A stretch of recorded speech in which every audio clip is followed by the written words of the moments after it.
In this video, we want to continue to talk about confidence intervals, and we spent a lot of time in the last video trying to understand the theory behind it and understanding what it really means and what we're trying to say. So in this video, we want to just do a little bit more examples and explain how it actually, what it works and what we're able to find. So a couple things we want to hit to start off here. First, remember our point estimate. This is the best estimate we can get. We're trying to estimate our mean. The best estimate we can get as we start off is with our X bar, and that's what kind of is the center of our confidence interval that we're going to add and subtract our error off of. We also talked about our critical value, and if you remember, your critical value is this Z sub C, and luckily we have a chart that we're able to find these on our formula sheet. So we can just look at the bottom of the formula sheet and find these. If we have something else, if we have, let's say, a value that we don't have, let's say we want to find Z sub C for a C value of 88. Then we may have to say, okay, in the middle is 88, there's 12 on each side, so that's 0.06, 0.06, and then look up our Z's in the table like we did in the last chapter. But for right now, we should know how to do that already. So let's say we're looking at values that we have in that little chart, okay? We talked about how we created these. We get to our error. This is the big step. Our Z sub C from our table, sigma over square root of n. And once we find that error, we're going to add and subtract that error to our X bar. And then we can say we're confident that our mu is between that, and our confidence level is our C. Now, we spent a lot of time yesterday talking about what does it mean when we find this confidence interval. And we don't want to say, remember we talked about the right or wrong, we don't want to say there's a 95% probability that the mean is between those two numbers. That is not accurate, right? One way to think of it is that we conclude with 95% confidence that the interval is one of the intervals that contains the mean. And to understand that, we looked at this idea how when we create a whole bunch of samples, let's say when we create 100 samples, makes the math easy, that if we have a 95% confidence level, then we would expect 95 of these different samples to contain the mean in their confidence interval and 5 to not. And we talked yesterday how that if we lower this confidence level, that each of these confidence intervals gets smaller. Critical values smaller, so they get smaller, so less of them contain the mean. I also want to talk about when you think about our error, we didn't look at this yesterday, when you think about our error formula, we are dividing by the square root of n. So what that means, as our sample size gets bigger, okay, notice if I make a sample size of 5, that's smaller, my critical interval gets bigger. My confidence interval gets bigger. But if my sample size goes up, I'm going to divide by a bigger number, which means my error is going to be smaller. Okay? So our confidence goes up, but we have to adjust that for the sample size, right? So that if this number gets bigger, the error gets smaller. Okay? All right. So let's look at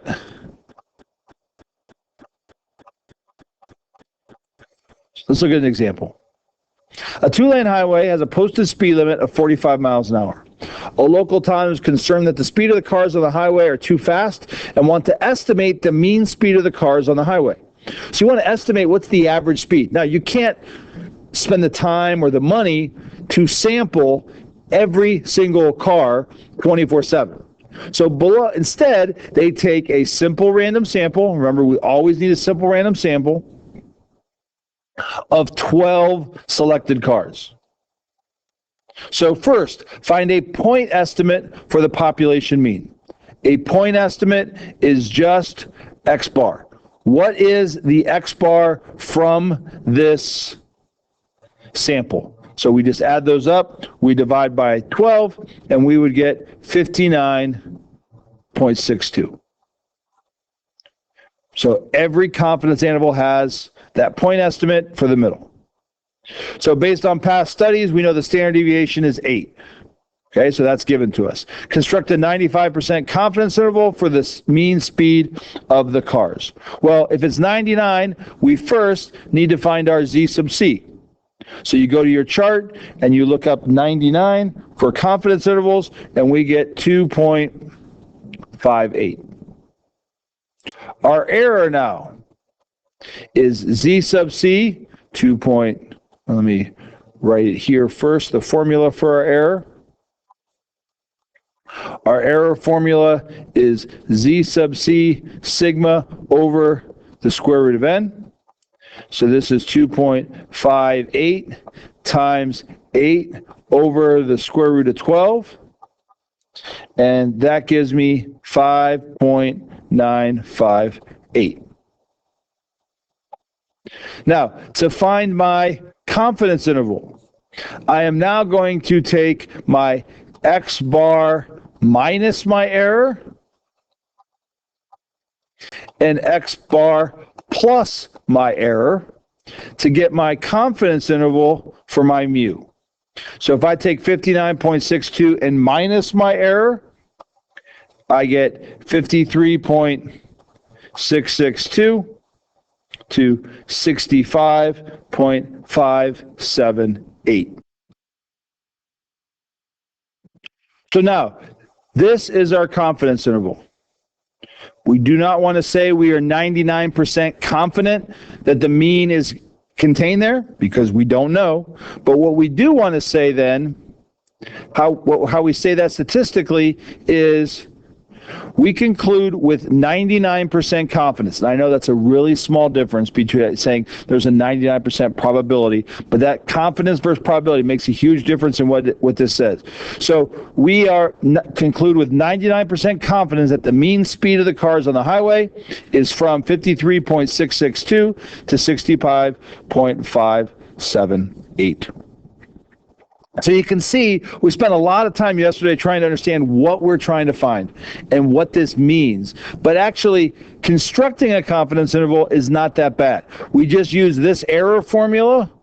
We get our z sub c from our chart, and then we can just add and subtract that to our x bar.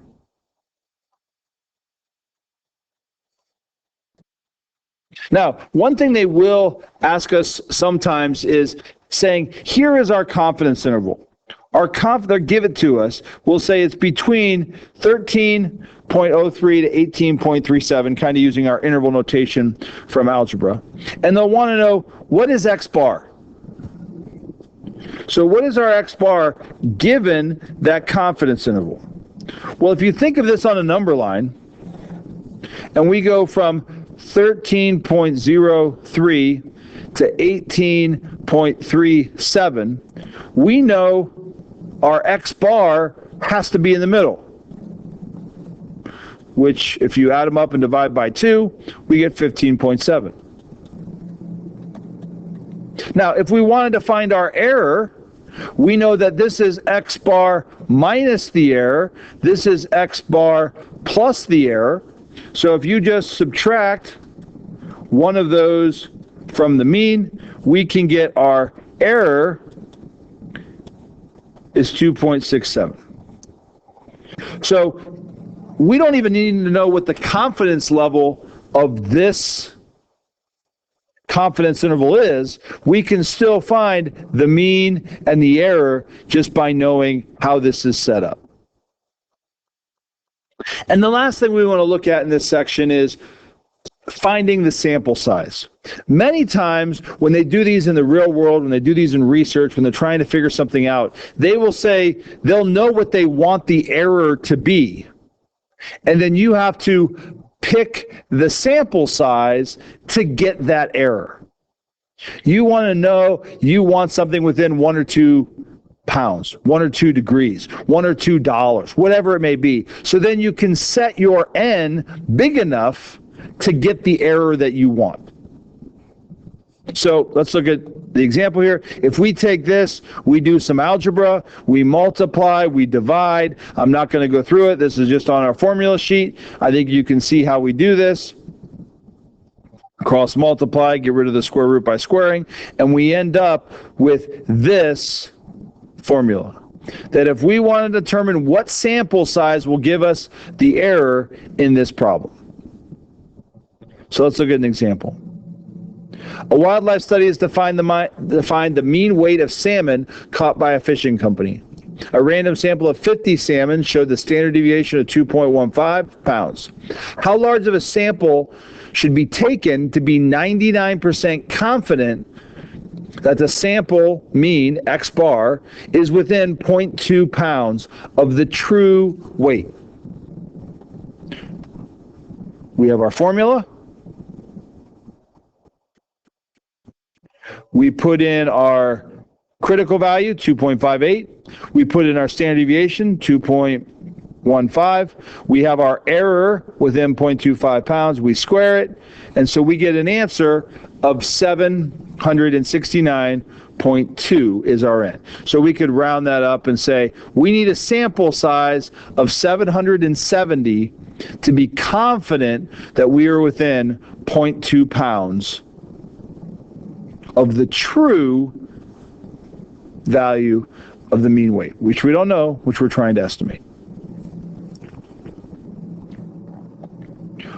All right. We are now able to do the homework over 6.1, which is our confidence intervals, while we know sigma. So we said this is not necessarily a perfectly real-world situation of knowing what sigma is, but this gets us started to know the process, to know the steps. We're working on our offense when there's no defense. In the next section, we'll say what happens when we don't know what sigma is.